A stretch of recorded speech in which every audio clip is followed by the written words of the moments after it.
From the studios here at CATV6 and RobinHoodRadio.com, welcome once again to exactly what the sign says here. No, it says Simply Sports. My name is Andy Williams. Thank you for tuning in to this winter solstice end of the year edition. Yeah, and no, I'm not going to say it 5 times fast because I'm way too tired. December the 21st, 2019. This is the last show of the year, the last show of the decade. That's right. When I tell you got canceled in 2020, your ratings were down. It happens. Anywho, I hope everybody's having and will have a great, actually, let me be the first to wish everybody a happy holidays and a happy 2020. And I hope everybody has that great 2020 vision, whatever it may be. So, if you want to reach me here live in studio, 860-824-4200. 860-824-4200 is how you reach me here live. The phone lines are wide open. I would love to hear from you. Basically, I'm just going to go over some odds and ends over what's been happening over the past couple of days. I'm going to preview the NFL and then basically just get into 2019, the year in review. So I hope everybody enjoys. Once again, I just got to set something in my phone real quick. Hang on one sec. As my producer is setting something up as well. Yes. There we go. Okay, perfect. So, as we move into today, I've had quite the week, personally, in the APA. The American Pool Players Association. I've been playing in session playoffs, session championships, and I am mentally exhausted from it. And I'll tell you what, the final that I've played in for Tuesday Night League on Thursday night was absolutely amazing. We played against Bertson. It came down to the very last match, the very last shot. And Mike Farrell, the MVP of the playoffs, came through, made an unbelievable bank shot at the end to win 4-2 and send our team into Albany. That was actually my first Tuesday night title. And it's hard to believe that I'm saying this, but in more than 10 years. I've been playing in the APA for 12. And this is my first Tuesday night title in more than 10 years. So, not only congratulations to Mike, but congratulations to AJ, Nelson Johnson, Dylan Grant, Chris Slater, and Bobby Shook. This was a team effort. I'm so proud of each and every one of you. And I know we're going to kill it in Albany in 2020 in June. On Wednesday night, I finished runner-up, or our team finished runner-up to Angels on Our Shoulders. Again, a great campaign from start to finish. We ended the year first, came up a little bit short. But again, 1 through 8, myself, Joey Venturino, Justin Kerr, Kevin Hola, Becky Gonsalski, Pete Stickles. I said Tabitha Shagru. I hope I did. Chris Slater. I'm probably repeating names at this point.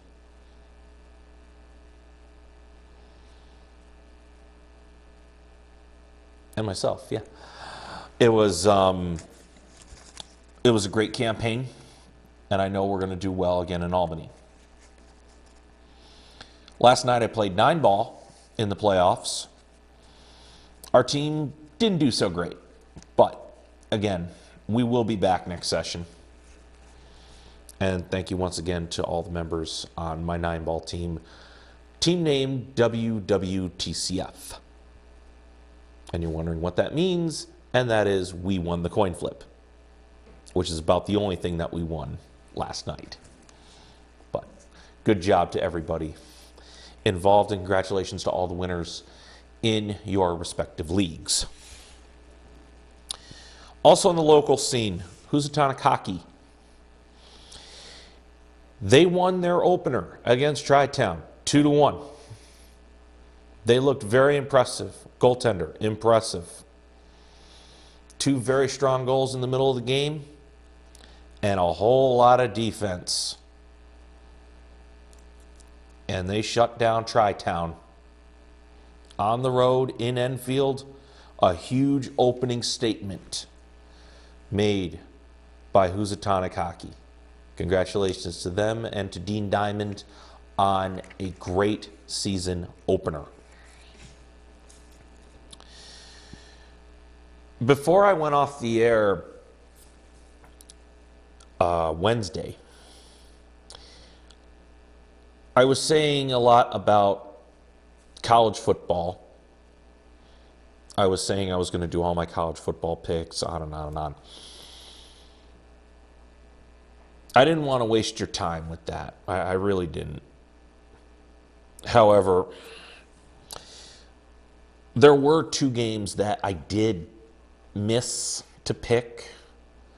And seeing as how I'm going to be off from now until January 4th, 2 weeks from now, I'm doing the hour-long show tonight and then the hour-long show to start 2020. Which, by the way, January 4th, 2020, that's actually the 2-year anniversary of when I first sat down in this seat behind this desk here at CATV 6. So, the 2 games now between the 4 teams in the college football playoff. LSU versus Oklahoma, Ohio State versus Clemson.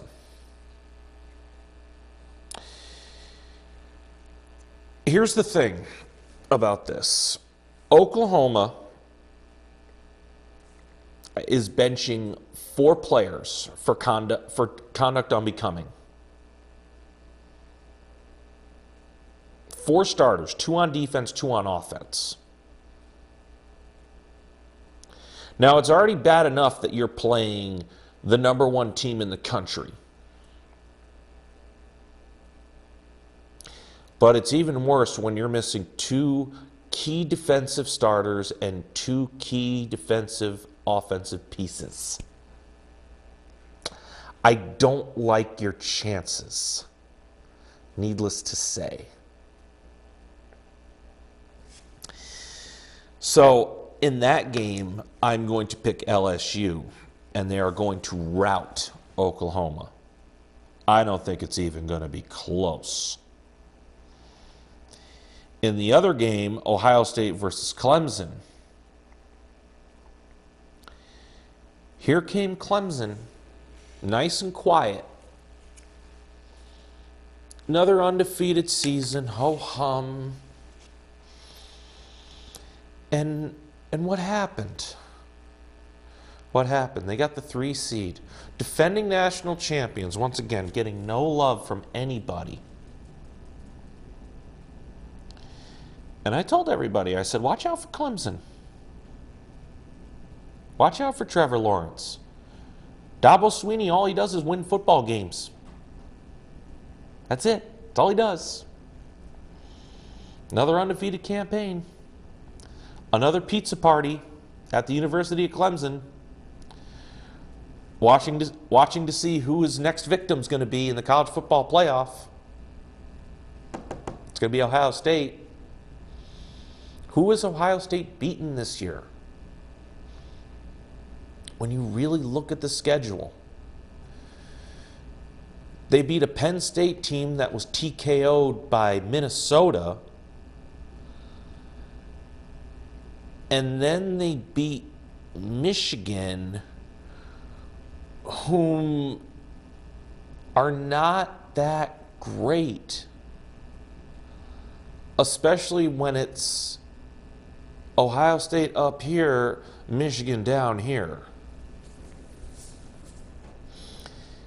And don't give me this, oh, there's no gap. There's no athletic gap between Ohio State and Michigan. Bull.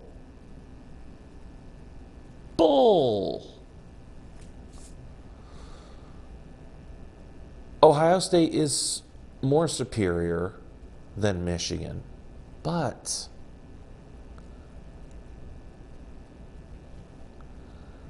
Michigan is not that good. Michigan's very, very overrated.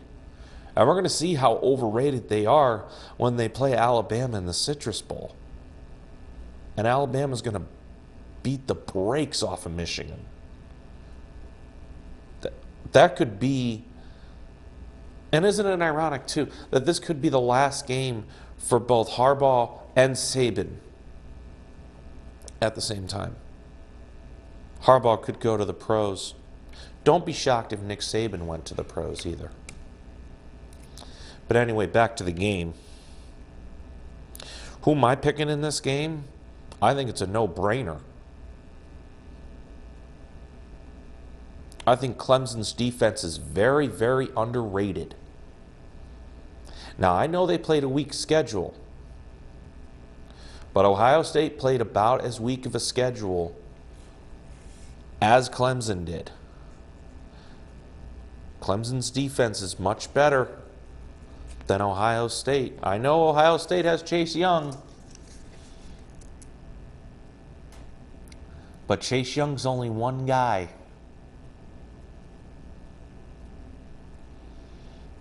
And Clemson, they seem to have a habit of beating good defensive teams, i.e. Alabama, and beat them up bad. So I'll take Clemson here, which leads to an LSU versus Clemson national championship in New Orleans, which is going to be an absolute knockdown, drag-out fight. And you know I'll be tuned into that game, and I hope everybody will be tuned into that game, because that could be potentially game of the year candidate in 2020. Okay, I said LSU versus Clemson, so now we move on. And something I had read over the internet as of late in regards to wrestling, and all my wrestling fans out there, are the current odds of the Royal Rumble. And the odds for the Royal Rumble are, on the men's side, you might as well just crown a champion. And you're thinking, what? What do you mean? Well, according to sources, they're saying that Roman Reigns is going to win the 2020 Royal Rumble. And basically suck the life out of whatever momentum WWE currently has right now.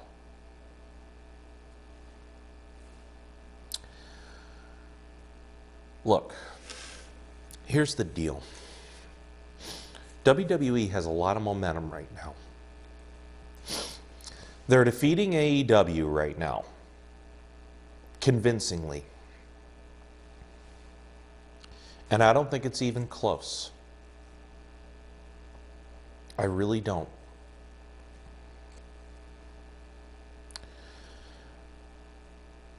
I think in my heart of hearts, they will not do this, because no fan wants to see Roman Reigns versus Brock Lesnar for the 20,000th time. I know I don't.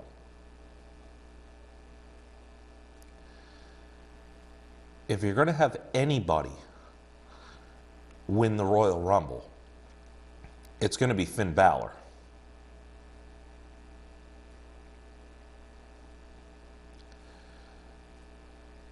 He's on NXT, should be on the main roster. Have him come back as the Demon King, face Bray Wyatt, Demon versus Demon, in the main event at WrestleMania. It's a no-brainer. Roman Reigns had his run. Please, for the love of God, do not force feed Roman Reigns down our throats again. Please.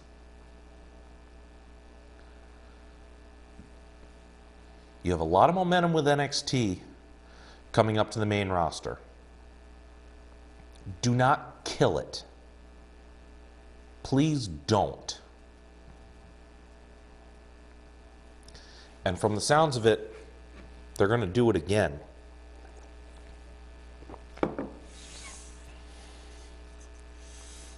Now, speaking of NXT, Rhea Ripley defeated Shayna Baszler to win the NXT Women's title. Now, we all knew that was coming, because Shayna Baszler is going to make a run in the main roster and take a run at Becky Lynch. We all know it's coming. Excuse me.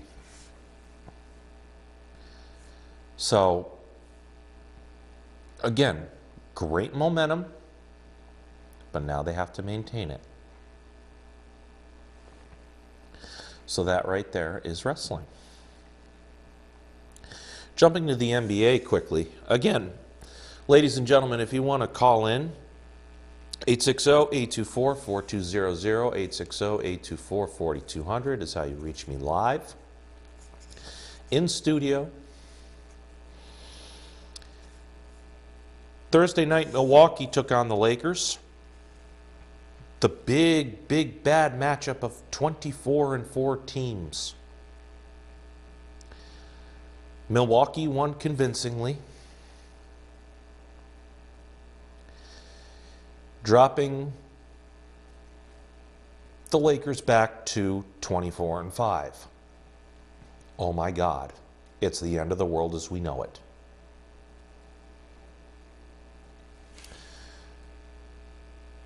But is it?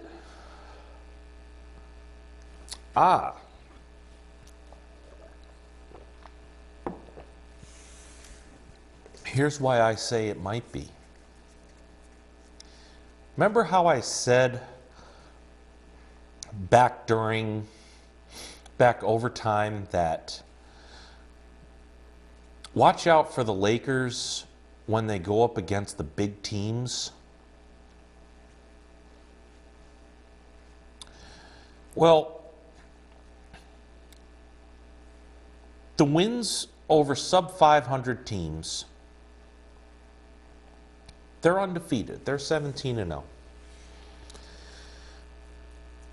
They have played 12 games against teams with a winning record or are currently in the playoffs.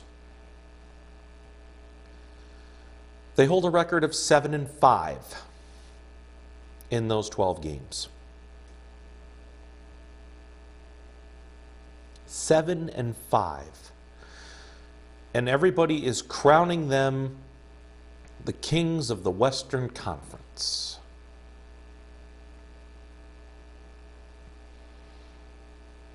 And you're 7-5 against the Clippers, the Bucks, the Rockets, the Jazz, the Nuggets.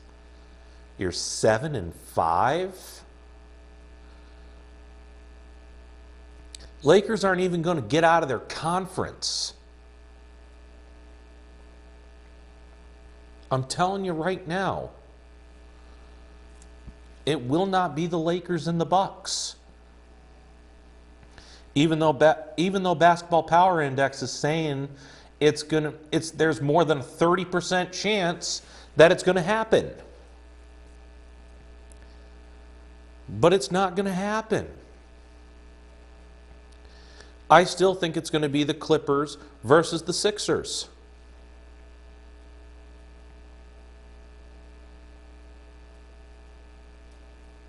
And for those who don't think that, find me another decent matchup. Because it's not going to be Milwaukee. I'm sorry.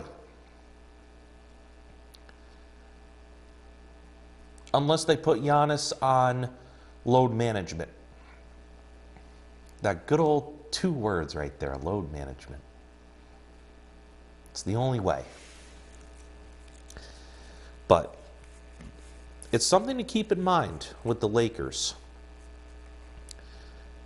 Again, they're 17-0 against sub-500 teams.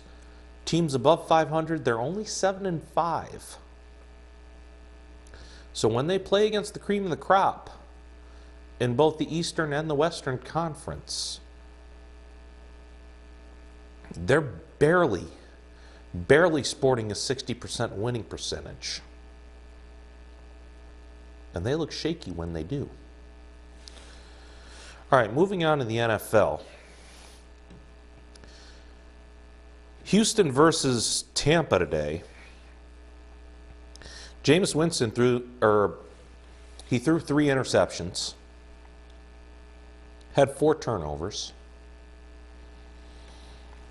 and looked absolutely terrible, and he still almost won the game. Houston did everything they could to lose that game.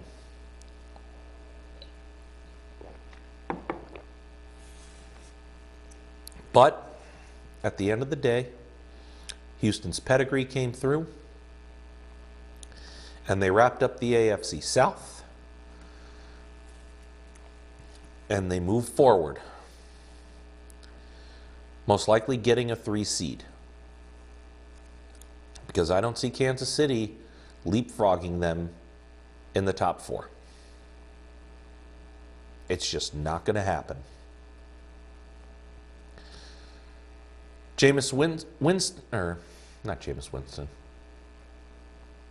Deshaun Watson looked rather pedestrian today. The running game really saved them. And like I said, the 4 turnovers also helped. That didn't hurt either. So their defense stepped up against a very surprising Tampa Bay team. I was shocked when I saw that they were 7-7. But they took care of business. And now this puts them to what, 11-4 now? It's pretty good. It's not bad. And if the Patriots lose, which this game right now, as we speak, the Patriots are up 24-17 at the 2-minute warning on Buffalo. If they lose this game, they're back to the 3 seed. And Tom Brady is in a place where he's never been before. And that's the possibility of playing a wild card game. When you know the Patriots, they always win division titles. They always are the top seed or the 2 seed. You never, ever, ever hear the New England Patriots as a 3 seed or a 4 seed or a wild card to get in. You never hear that. They're always the upper echelon. Could this year be different? Could this game be different? I got one eye on it right now. Of course, the majority of the people that are watching the show got an eye on this show and an eye on this game right now. So we'll see how that pans out. But I will press on with my picks. And with my picks, with the Houston win, that put me at 140, 84, and 1 for the season. That is roughly about 62.5% for the season, roughly, in picking games on the money line. So that's pretty good. So here are my Sunday and Monday picks. Jacksonville versus Atlanta. No brainer here. The whole front office in Jacksonville is a mess. Nobody wants to play in Jacksonville. The NFLPA has discouraged people from going to Jacksonville. That's not good. Atlanta wins convincingly.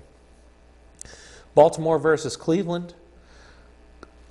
Baltimore wraps up the 1 seed and beats Cleveland in a revenge game, and they will win. Baltimore convincingly. New Orleans traveling to Tennessee. It's going to be a close game, a lot closer than a lot of people think, but I think Drew Brees comes through, and I think that defense has found something. They really have. New Orleans wins by a touchdown. Carolina versus Indy. Like I said, the whole coaching staff is a mess. The season is lost. They're going on the road to Indianapolis. Indianapolis is just playing for pride. Indy wins that game. Cincinnati versus Miami. In the battle of futility, Miami pulls out a win at home. Pittsburgh traveling to the Jets in the Le'Veon Bell Bowl at MetLife. I see the Steelers coming through and winning. Or is the game in Pittsburgh? I don't know. But anyway, either way you slice it, Pittsburgh will win. The Giants travel to Washington in what is winding up to be a farewell tour for Eli Manning. And I think Eli Manning gets the win here. And I think the Giants win convincingly over the Washington Redskins. Detroit versus Denver. Detroit has absolutely no chance up in the thin air. No way. Denver wins. Oakland versus the Chargers. Oakland's had a pretty surprising season, and believe it or not, they're actually not out of the postseason hunt yet. A lot of things have to happen, easy for me to say, but they got to win out. They get that first win here in Los Angeles. Arizona versus Seattle. I don't need to discuss about this game. Seattle wins big. Dallas versus Philadelphia. Okay. This game I do need to discuss. This is for the NFC East. This is for the last spot in the NFC. If Dallas does not win this game, the entire coaching staff should be fired on the spot. Jerry Jones needs to step down from the general manager position.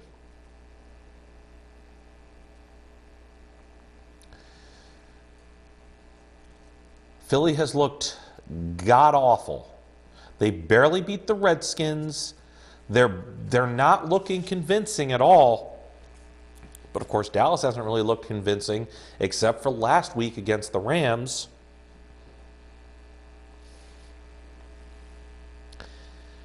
But here's the bottom line. If Ezekiel Elliott rushes for more than 125 yards, I'm telling you right now, the Cowboys will win this game. I think it's going to be a close game within a touchdown. Dallas wins. Close, but they will win. Kansas City traveling to Chicago. I think Patrick Mahomes runs roughshod over Khalil Mack and the defense, and they find a way to win. I think they'll win by 10 in that game. And then finally, Monday night, Green Bay at Minnesota. What a way to wrap up a Monday night season. Two Central Division foes going at each other, or NFC North. I like calling it the Central because, old school. Anyway, I think Aaron Rodgers is going to find a way to get a win and clinch the NFC North over Minnesota. Green Bay wins a close one against Minnesota. So those are my NFL picks for this week. And I do believe we have a final. Do we have a final? I think we might. Hang on. Hang on a second. Live score check. Again, the beauty of live TV. Just checking scores. Yes, it is final. The Patriots defeated Buffalo 24-17, so now we can up my record to 141-84-1, which is somewhere in the ballpark of close to 63% on the money line. So, again, a close game. And now we got the Rams and the Niners coming up late tonight. Merry Christmas, Uncle Skip. Tell Aunt Kathy and Cousin Kate the same. And everybody else, too. Everybody that's watching right now. Blair Ackerman, Akeem, Moses, Dustin, Pop Cole, Mitch Conolog. I know I'm missing a few others. I think I saw Andrea Ware in there. Thank you very much for tuning in. I know I was a little nice botch there in the beginning, but I think I've cured that. It's with whatever voice I got right now. So, okay. Now, 2019 in review. It's been quite the entertaining year. And I'm just going to flip my book out and just go to my predictions and how I did this year. My predictions, I said Housatonic will win a state title in 2019. Now, I was referring to any sport, whether it be basketball, whether it would be just anything. Unfortunately, that did not happen. So I was wrong there. The New England Patriots would not win the Super Bowl in 2019. Whoops. That's wrong. However, Gronk did retire. Got that right. And the team declines. I mean, this team is probably the worst. What are they now? What is the Patriots' record now? Let's see. Hang on a minute. I can find it. Magic of technology, people. It's good. The New England Patriots are probably the worst 12-3 team in the history of the world. Enough said. What decline, ladies and gentlemen?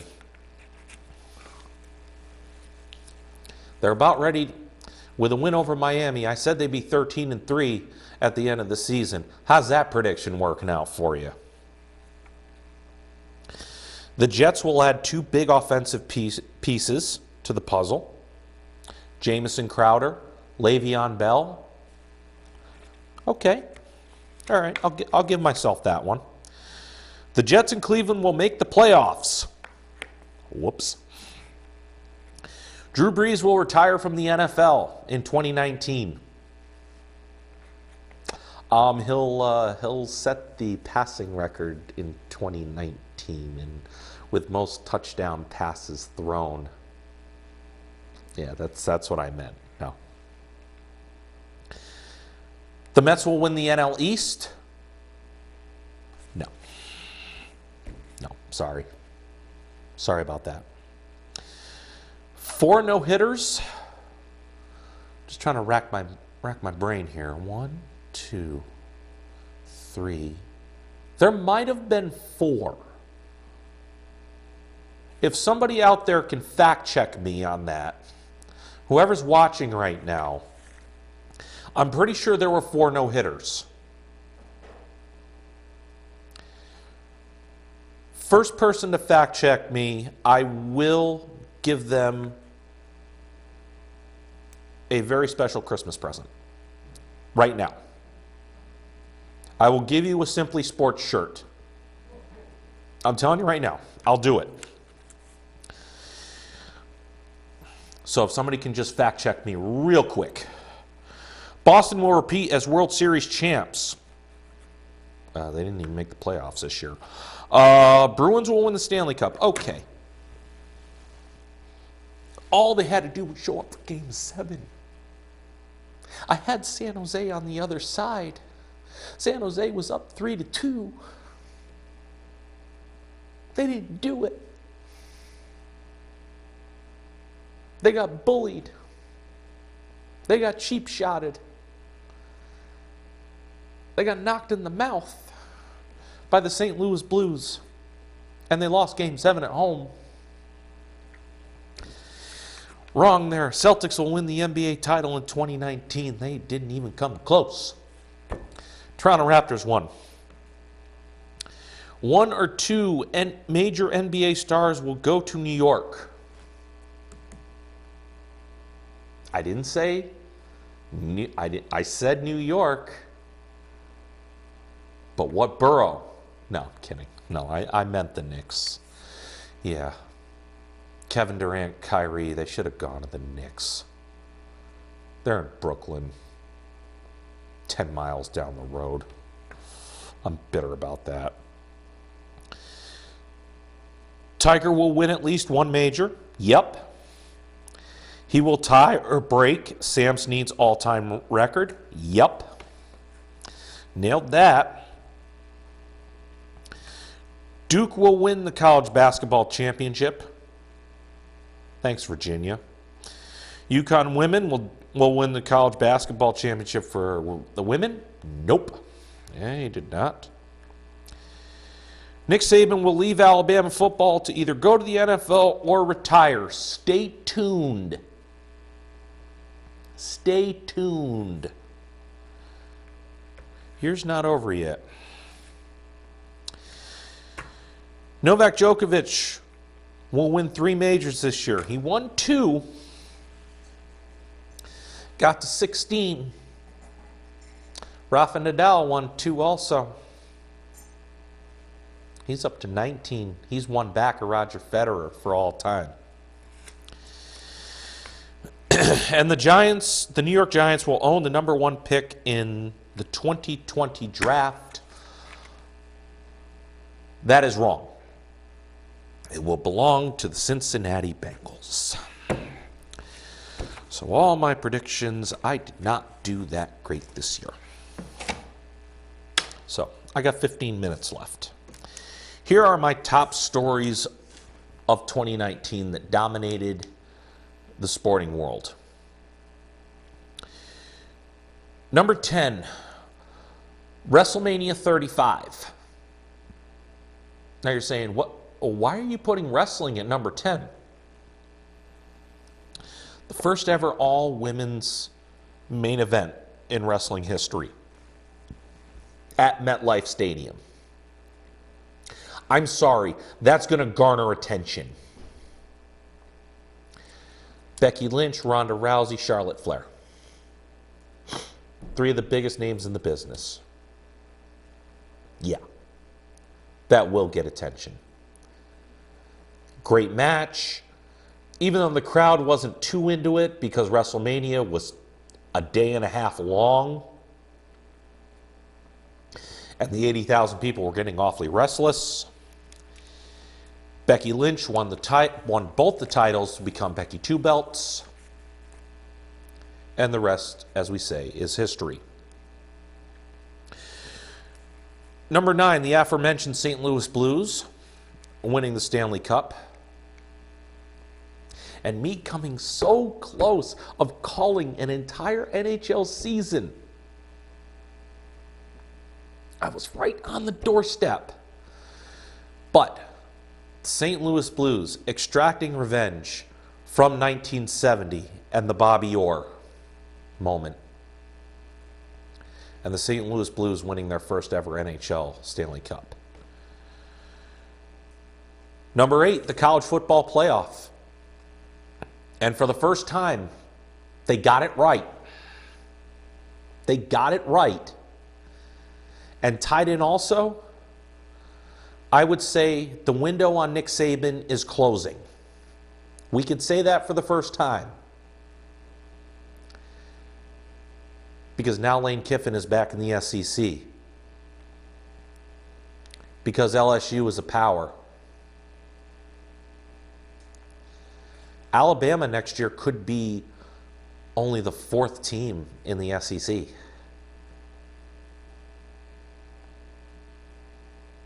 So we saw a bit of a decline by Alabama. And that is a big story. Number 7, the changing of the guard in tennis. Now, what do I mean by that? Well, you're saying to yourself, well, Djokovic won 2 majors, Nadal won 2 majors. How is there a changing of the guard? Well, here's the thing. There's a lot of young crop down, and they made a lot of noise, good and bad.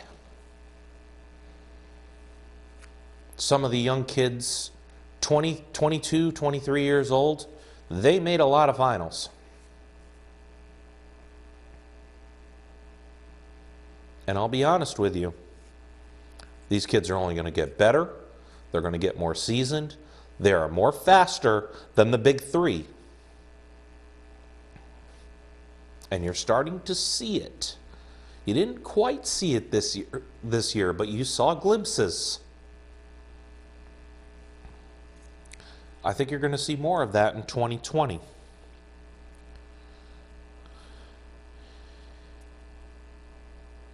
Number 6, NBA free agency. Kevin Durant, Kyrie Irving, all the big names just going to different places. Parity all over the place. LeBron James finally getting Anthony Davis. The balance of power shifting to the Western Conference. The people out east cannot see the superstars out west on television. And it's not fun.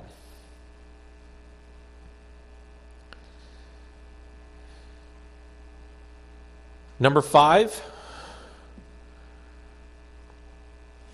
the New England Patriots. Ho-hum. Another title. Yeehaw. Tom Brady gets number 6. Yawn. They're that good. And now all of a sudden, they're right back in the saddle and a chance to win another title. Number 7. Number 4, the Washington Nationals. How many games under 500 were the Washington Nationals this year in May, late May? And they clawed all the way back and played pretty much playoff baseball from Memorial Day till Game 7. And they beat probably the most powerful team in all of Major League in the Houston Astros. The team that could not win a playoff series to save their lives. The old Montreal Expos. Yes, those Washington Nationals winning a championship. That is number 4. Number 3, the reemergence of LeBron James. In his 17th season, he's arguably still the greatest player in the NBA right now. And it's not even close. The Lakers boast a 24-5 record. And he's averaging close to a triple-double a night. And how he brought Anthony Davis over. How that duo has made a difference in the Western Conference. Number 2, the U.S. women's national team. And this was a close second for me. The U.S. women's national team winning the World Cup yet again. And getting a ticker tape parade in New York City down the Cavalcade of Champions. A great moment, not just for soccer, but for women's athletics and women's sports, and for sports in general. Megan Rapinoe, can't get enough of her. But number 1, it goes without saying, ladies and gentlemen, you know what number 1 is. Many doubted we'd ever see it. But here it is. The return to glory.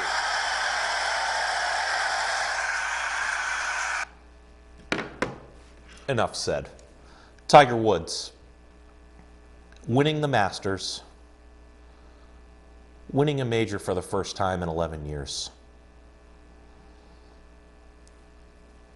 Having another knee surgery, going to Japan, tying Sam Snead's record, then going to the President's Cup, being 3-0, and being a winning captain for the United States national team. But when Tiger winning the Masters, that is the number 1 story of 2019. I got a few minutes left. I'll throw in the top stories of the decade as we wrap up the 20-teens and head into the 2020s, or the roaring 20s as I like to call them. Number 10, the city of Boston became the sports hub of the United States during the 2010s. Between the Sox, the Pats, the Bruins, and the recent good play of the Celtics, Boston is one of the biggest cities, if not the biggest hub and cities for all of sports during the 2010s. Number 9, the men's basketball championship in 2016, Villanova defeating North Carolina on a last-second 3, which brought Michael Jeffrey Jordan to tears. People dream about that as a kid.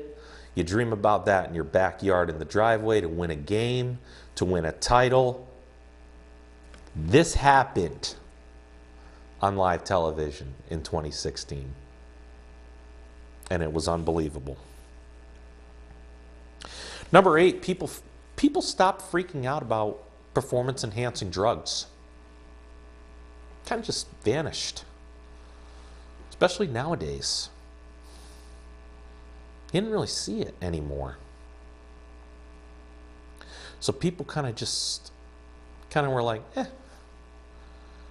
And during time, at the beginning it was like, oh, performance enhancing drugs, it's pumping up player. Yeah. As time went on, you didn't really see it anymore. Number 7, the emergence of Mike Trout. And trust me, Mike Trout is a baseball player that does things the right way.